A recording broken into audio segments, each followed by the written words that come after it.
صديقي، لدعم القناة لا تنسى الاشتراك وتفعيل الجرس وضغط زر الإعجاب.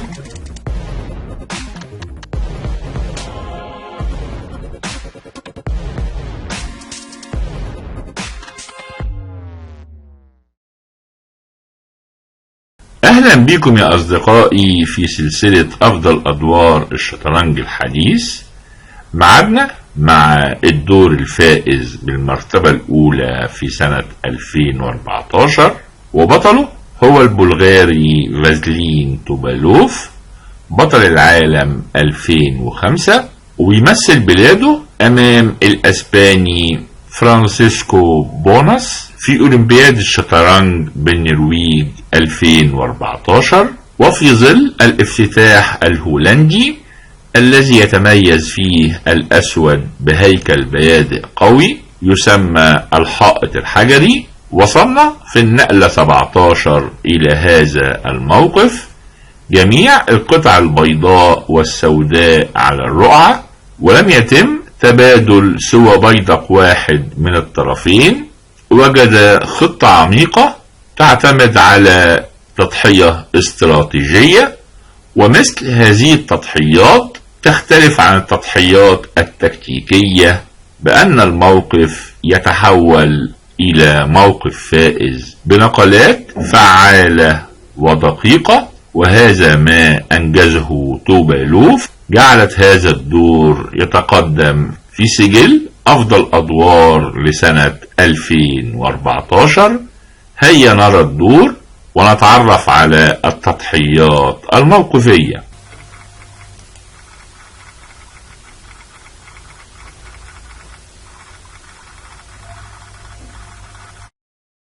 توبالوف بالأبيض وبدأ G4، ورد فرانسيسكو F5، الدفاع الهولندي C4، نايت F6، نايت C3، E6، بيهدد بالبيشوب B4 ويربط الحصان، ولذلك A3 بيمنع المربع.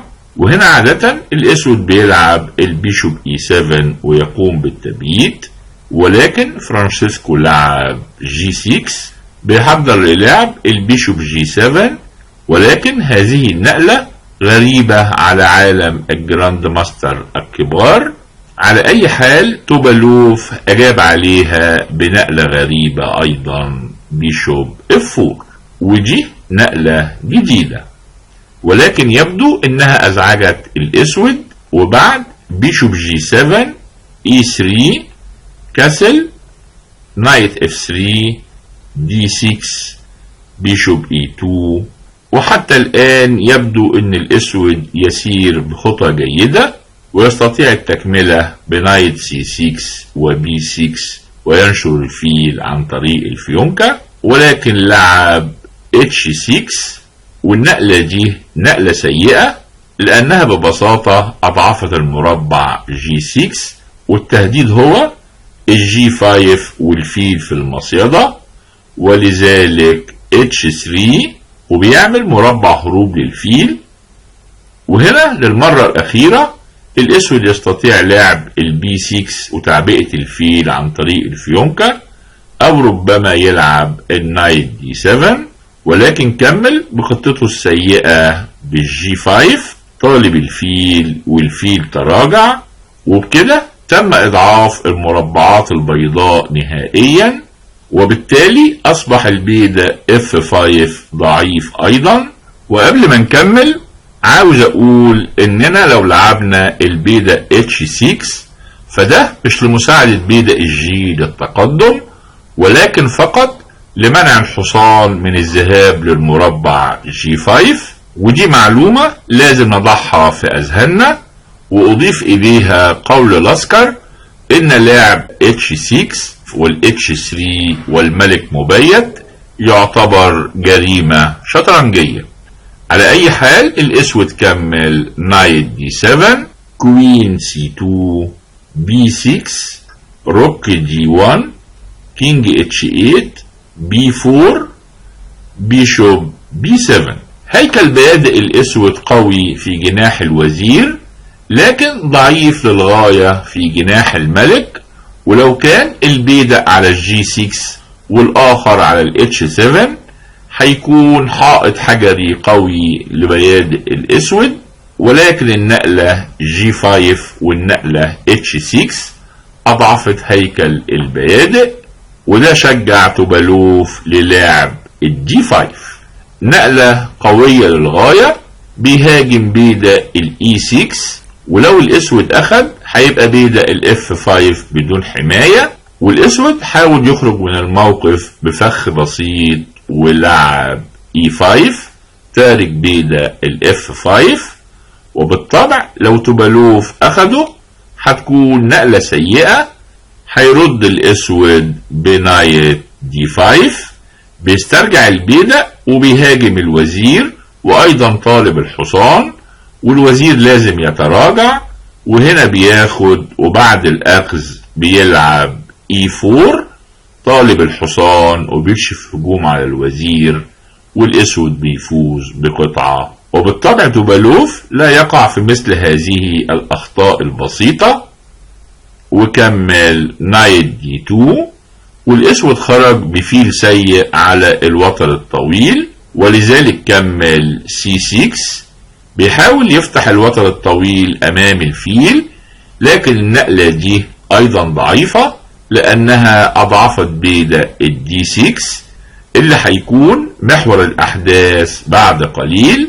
وبعد دي سي 6 بيشوب سي 6 كاسل روك سي 8. هنا جاء الموقف اللي على غلاف الفيديو، وتوبالوف له النقلة، يا ترى كيف يستغله ببراعة.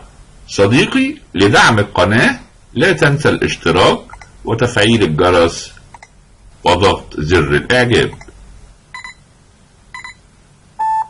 توبالوف لعب التضحية الموقفية كوين اف 5، بيقع في الفخ اللي كان نصبه الاسود اللي كمل سعيدا نايت اي 4، بيمنع الوزير من التراجع وفي نفس الوقت طالب الحصان وطالب الوزير، لكن توبالوف كمل ببساطة كوين اف 8 تشيك، بيشوب اف 8 نايت اي 5، وتوبالوف ضحى وزيره امام رخ وحصان وبيدق، لكن هيفوز بالدور، والسبب هو بيدق الدي 6 اللي اصبح بيدق متأخر على عمود مفتوح، وبسقوط هذا البيدق هيسقط بيدق الاي 5، ولذلك من المفترض ان الاسود يدافع عن هذا البيدق وكمل كوين سي 7، لكن توبالوف مصر على الضغط بروك دي 2، طالب يلعب الروك دي 1 ويزوج الرخين على البيدق الضعيف، وبنقول على هذا البيدق انه ضعيف لان الاسود لا يستطيع حمايته سوى بالقطع، وبالتالي بيشل حركة القطع السوداء لدعم البيدق. لاحظ ايضا ان القطع البيضاء بتعمل مع بعض بتناغم بينما القطع السوداء متباعدة، وايضا قارن الملك الاسود بعد تقديم البيادق اصبح مكشوف، بينما الملك الابيض بينعم بامان، والاسود كمل كينج جي 6 وتوبالوف روك دي 1، واصبح البيدق مطلوب ب3 قطع ولا يستطيع الاسود حمايته سوى بقطعتين، ولذلك لا فائدة من حمايته، وكمل نايت اف 6، وتوبالوف فاز بالبيدق طالب الرخ، وايضا طالب الكش القوية من الاف 5 ويفتح العمود نهائيا للرخين، ولذلك لابد من التخلص من الحصان، وبعد الاخذ بالرخ اصبح بيدق الاي 5 بيعاني معاناة شديدة، ولذلك كوين اي 7 بيحمي البيدق، بيشوب جي 3 بيخلي مربع لذهاب الملك، بيشوب اي 8، وهنا توبالوف زود آلام الاسود بروك اف 6، بيضحي بفرق في سبيل التخلص من الحصان المدافع.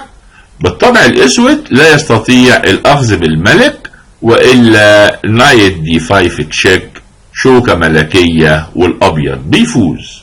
ولذلك أخذ بالوزير، لكن بعد النايت E4 طالب الوزير، والوزير لا يستطيع الابتعاد عن حماية بيدق E5، ولكن إلى أين يذهب؟ لا يوجد مربع صالح. لو ذهب للE6 هيخسر فورا ببيشوب G4 طالب الوزير ومن وراء الرخ، وإذا ذهب للE7 هيلعب ببساطة نايت D6 طالب الرخ، والرخ لو غادر هيلعب نايت F5 بشوكة ملكية والأبيض هيفوز، ولذلك ذهب للمربع G6 طالب الحصان. من النقلات السابقة بنلاحظ ان القطع الصغيرة بتتحكم بشدة في القطع الثقيلة للأسود، وده يدل على التناغم الممتاز بين هذه القطع. والأبيض يستطيع أخذ البيدق بتشيك، ولكن هناك نقلة هامة. أولا نايت D6 طالب الرخ الذي لا يستطيع الابتعاد عن حماية الفيل، ولو ذهب للمربع D8 الأبيض هيفوز بنايت F5 تشيك، بيكشف هجوم على الرخ، ولا يوجد غير الكوين F5 وروك D5 بتنهي الموقف. طالب الفيل وطالب الروك D5 ويسقط بيدق الE5 أيضا، والأسود بدون أي أمل. بينما إذا ذهب بالرخ إلى الA8 الأبيض هيكمل بيشوب F3 طالب الرخ وطالب البيشوب E4 طالب الوزير، ولذلك الأسود ترك الرخ وذهب بالفيل للمربع A4 طالب الرخ الأخرى. روك D5 مازال طالب الرخ، كوين B1 تشيك، كينج H2، روك F8. ومن هنا بدأت المرحلة النهائية في الدور، وتوبالوف كمل C5، ودور الأسود بيتدهور سريعا وكمل بيشوب B3 طالب الرخ روك E5. حتى الآن القوة المادية متعادلة، الوزير أمام قطعتين صغيرتين وثلاثة بيادق، لكن الموقف على الرقعة لا ينبئ بخير بالنسبة للأسود، ولذلك بنسمي تضحية الوزير على الF5 إنها تضحية موقفية. على أي حال الأسود كمل كوين C2 طالب الفيل، والفيل ذهب للF3 طالب يلعب البيشوب E4 طالب الوزير، والقطعة البيضاء هتحاصر الملك، ولذلك فرانسيسكو لعب روك F3 بيتخلص من الفيل القوي، وبعد GF3 BC5 BC5 والأبيض حصل على بيدق سالك هينهي الدور بعد لحظات. بيشوب A4 نايت F5 تشيك، كينج G6، وهنا جاءت نقلة الدور اللي تقريبا أنهت الدور. صديقي، لدعم القناة لا تنسى الاشتراك وتفعيل الجرس وضغط زر الإعجاب. C6 البيدق بيتقدم بشجاعة بمفرده بدون أي حماية، لكن لا يستطيع الأسود أخذه سواء بالفيل أو بالوزير. بالطبع لو أخذوا بالوزير هتكون نقلة كارثية، لأن الأبيض هيكمل بنايت E7 تشيك بشوكة ملكية ويفوز.